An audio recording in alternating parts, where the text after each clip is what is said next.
বন্ধুরা, আজকে আবারও নদীর পাড়ে একটি সবজি খেতে চলে আসলাম। এই হচ্ছে সেই সবজি ক্ষেত। এক দাদা খুব মনোযোগ সহকারে সবজি খেতে কাজ করছে। চলুন তার কাছ থেকে সবজি সম্পর্কে কিছু জেনে নেওয়া যাক। এটা কি ক্ষেত গো তোমার? ঝিঙা ক্ষেত গেরা। ও, এটা গেরা। হ্যাঁ, তোমার পিছনে একটা দেখতেছি, ওটা কি? এটাও গেরা।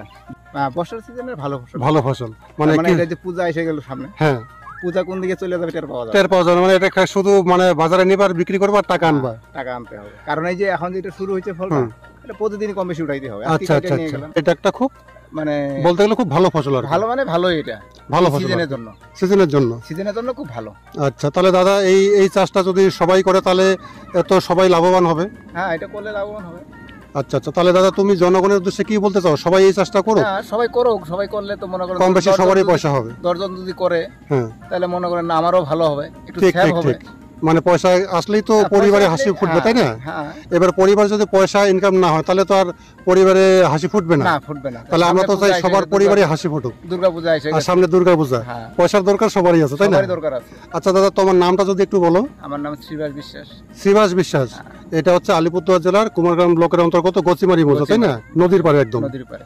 ঠিক আছে দাদা। টাপুতে। হ্যাঁ, নদীর পাড়ে টাপুই। টাপুই আর কি। হ্যাঁ, তো টাপুতে ভালোই ফসল চাষ হয়। হ্যাঁ, দাদা, তাহলে তুমি খুব ভালো থাকো, সুস্থ থাকো। হ্যাঁ। ঠিক আছে।